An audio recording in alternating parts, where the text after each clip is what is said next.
ಪ್ರತಿಯೊಂದು ಸಂಸ್ಥೆಗೂ ಒಂದು ಆರಂಭವಿರುತ್ತದೆ.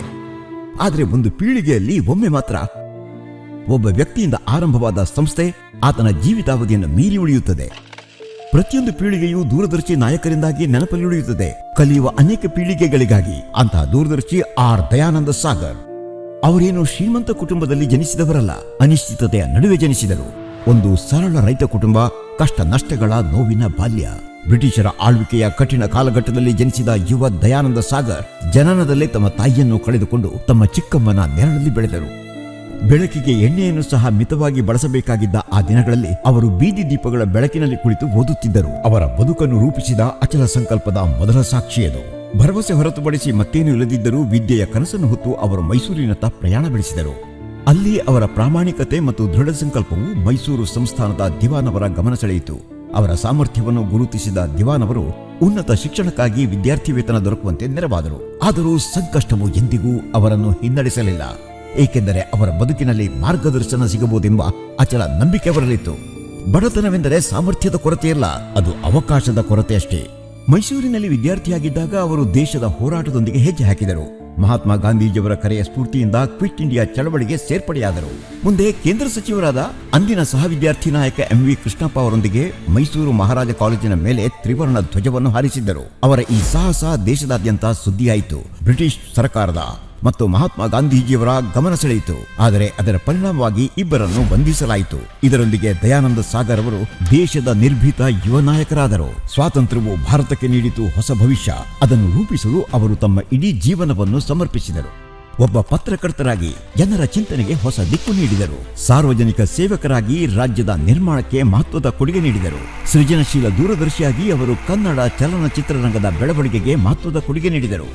ಒಬ್ಬ ಶಿಕ್ಷಕರಾಗಿ ಯುವ ಮನಸ್ಸುಗಳನ್ನು ರೂಪಿಸಿದರು. ಜ್ಞಾನಾನ್ವೇಷಣೆ ಅವರನ್ನು ಹಲವು ವಿಷಯಗಳತ್ತ, ಹಲವು ದೇಶಗಳತ್ತ ಕರೆದೊಯ್ದಿತು. ಮೈಸೂರಿನಿಂದ ಲಂಡನ್ವರೆಗೆ ಕಲಿಸುತ್ತಾ ಇನ್ನಷ್ಟು ದೃಢವಾದ ನಂಬಿಕೆಯೊಂದಿಗೆ ಮರಳಿ ಬಂದರು. ಅವರ ಜೀವನದ ಪ್ರತಿಯೊಂದು ಅಧ್ಯಾಯದಲ್ಲೂ ಒಂದು ನಂಬಿಕೆ ಮತ್ತಷ್ಟು ಗಟ್ಟಿಯಾಗುತ್ತಲೇ ಹೋಯಿತು. ಸುಭದ್ರ ರಾಷ್ಟ್ರ ನಿರ್ಮಾಣದ ಮಾರ್ಗ ಎಂದರೆ ಶಿಕ್ಷಣವೇ ಎಂಬ ನಂಬಿಕೆ. 1962ರಲ್ಲಿ ಅವರು ಮಹಾತ್ಮ ಗಾಂಧಿ ವಿದ್ಯಾಪೀಠ ಟ್ರಸ್ಟ್ ಅನ್ನು ಸ್ಥಾಪಿಸಿದರು. ಶಾಲೆಗಳನ್ನು ಆರಂಭಿಸಿದರು, ಕಾಲೇಜುಗಳನ್ನು ಸ್ಥಾಪಿಸಿದರು ಮತ್ತು ಶಿಕ್ಷಕರ ಶಿಕ್ಷಣ ಕಾರ್ಯಕ್ರಮಗಳಿಗೆ ನಾಂದಿ ಹಾಡಿದರು. ಇತರರು ಬಂಜರು ಕಲ್ಲು ಬಂಡೆಗಳ ನೆಲೆ ಎಂದು ಪರಿಗಣಿಸಿದಾಗ ಅವರು ಅವಕಾಶಗಳ ಅಡಿಪಾಯ ಕಂಡರು. ಸುಮಾರು 30 ಎಕರೆ ಭೂಮಿ, ಕೇವಲ 2 ವಿದ್ಯಾರ್ಥಿಗಳು ಮತ್ತು ಪೀಳಿಗೆಗಳನ್ನು ರೂಪಿಸುವ ಒಂದು ಮಹತ್ತರ ಕನಸು. ಈ ಅದ್ಭುತ ಪಯಣದುದ್ದಕ್ಕೂ ಅವರ ಹೆಜ್ಜೆಗೆ ಹೆಜ್ಜೆಯಾಗಿ ನಿಂತವರು ಡಾಕ್ಟರ್ ಚಂದ್ರಮ್ಮ ದಯಾನಂದ್ ಸಾಗರ್. ಮುಂಚೂಣಿ ವೈದ್ಯೆ, ಅಸಾಧಾರಣ ವಿದ್ವಾಂಸರು. ವೈದ್ಯಕೀಯ ಕ್ಷೇತ್ರದಲ್ಲಿ ಶ್ರೇಷ್ಠತೆಯ ಅನ್ವೇಷಣೆಯ ಮೂಲಕ ಅನೇಕ ಪೀಳಿಗೆಗಳಿಗೆ ಸ್ಫೂರ್ತಿಯಾದ ಮಹನೀಯರು. ಒಟ್ಟಿನಲ್ಲಿ ಶಿಕ್ಷಣ ಮತ್ತು ಆರೋಗ್ಯ ಸೇವೆಗಳು ಸಮಾಜಕ್ಕೆ ಸಲ್ಲಿಸಬಹುದಾದ ಶ್ರೇಷ್ಠ ಸೇವೆಗಳೆಂದು ಅವರು ನಂಬಿದ್ದರು. ಅಲ್ಲದೆ ಅವರು ಶಿಕ್ಷಣ ಸಂಸ್ಥೆಗಳನ್ನು ಕಟ್ಟುವುದರ ಜೊತೆಗೆ ಮೌಲ್ಯಗಳನ್ನು ಕಟ್ಟಿದ್ದರು. ಕುತೂಹಲ, ಸಹಾನುಭೂತಿ, ಶ್ರೇಷ್ಠತೆ, ಸೇವೆ.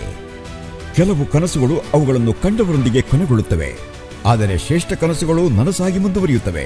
ಕೇವಲ 2 ವಿದ್ಯಾರ್ಥಿಗಳೊಂದಿಗೆ ಆರಂಭವಾದ ಪ್ರಯಾಣವು ಇಂದು ಭಾರತದ ಪ್ರಮುಖ ಶಿಕ್ಷಣ ಮತ್ತು ಆರೋಗ್ಯ ಸೇವಾ ವ್ಯವಸ್ಥೆಗಳಲ್ಲಿ ಒಂದಾಗಿ ಬೆಳೆದಿದೆ. ಡಾಕ್ಟರ್ ಡಿ ಹೇಮಚಂದ್ರ ಸಾಗರ್ ಮತ್ತು ಡಾಕ್ಟರ್ ಡಿ ಪ್ರೇಮಚಂದ್ರ ಸಾಗರ್ ಅವರ ಸಮರ್ಥ ನಾಯಕತ್ವದಲ್ಲಿ ಸಂಸ್ಥಾಪಕರ ದೃಷ್ಟಿಕೋನವು ಅದೇ ಮೌಲ್ಯಗಳಲ್ಲಿ ಬೇರೂರಿಕೊಂಡು ಹೊಸ ದಿಕ್ಕುಗಳಲ್ಲಿ ವಿಕಸನಗೊಳ್ಳುತ್ತಿವೆ. ಶಿಕ್ಷಣವು ವಿದ್ಯಾರ್ಥಿಗಳಲ್ಲಿ ಭವಿಷ್ಯವನ್ನು ರೂಪಿಸುವ ಶಕ್ತಿ ನೀಡುತ್ತದೆ. ಭಾರತವು 2047ರತ್ತ ಸಾಗುತ್ತಿರುವ ಈ ಸಂದರ್ಭದಲ್ಲಿ ದಯಾನಂದ ಸಾಗರ್ ವಿಶ್ವವಿದ್ಯಾಲಯ ಈಗಾಗಲೇ ಭವಿಷ್ಯದ ನಿರ್ಮಾಣದಲ್ಲಿ ತೊಡಗಿದೆ.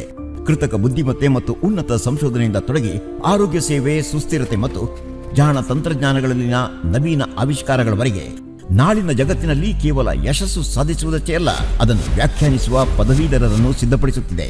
ಅವರ ಸೇವೆ ಸ್ವಾತಂತ್ರ್ಯ ಹೋರಾಟಗಾರನಾಗಿ, ಪತ್ರಕರ್ತನಾಗಿ, ಸಾರ್ವಜನಿಕ ಸೇವಕನಾಗಿ, ಶಿಕ್ಷಕನಾಗಿ, ಸಂಸ್ಥೆಗಳ ನಿರ್ಮಾತೃವಾಗಿ ಜೀವನದ ಪ್ರತಿ ಮಜಲ್ನಲ್ಲೂ ದಾರಿದೀಪವಾಗಿದ್ದು ಒಂದೇ ನಂಬಿಕೆ: ಶಿಕ್ಷಣವು ಬದುಕನ್ನು ಬದಲಾಯಿಸಬಲ್ಲುದು ಎಂಬ ನಂಬಿಕೆ. 70 ವರ್ಷಗಳ ನಂತರವೂ ಈ ನಂಬಿಕೆ ಪೀಳಿಗೆಗಳನ್ನು ರೂಪಿಸುತ್ತಲೇ ಇದೆ. ಪ್ರತಿಯೊಂದು ತರಗತಿಯಲ್ಲಿ, ಪ್ರಯೋಗಾಲಯದಲ್ಲಿ, ಪ್ರತಿ ಆಸ್ಪತ್ರೆಯಲ್ಲಿ ಸಾಕಾರಗೊಳ್ಳಲು ಕಾಯುತ್ತಿರುವ ಪ್ರತಿಯೊಂದು ಕನಸಿನಲ್ಲಿ ಈ ಪರಂಪರೆ ಮುಂದುವರಿಯುತ್ತಿದೆ. ಭವಿಷ್ಯ ಇಲ್ಲಿಂದಲೇ ಆರಂಭವಾಗುತ್ತದೆ. ದಯಾನಂದ ಸಾಗರ್ 70 ವರ್ಷಗಳ ಪರಂಪರೆ, ಮಿತಿಗಳನ್ನು ದಾಟಿದ ಭವಿಷ್ಯ.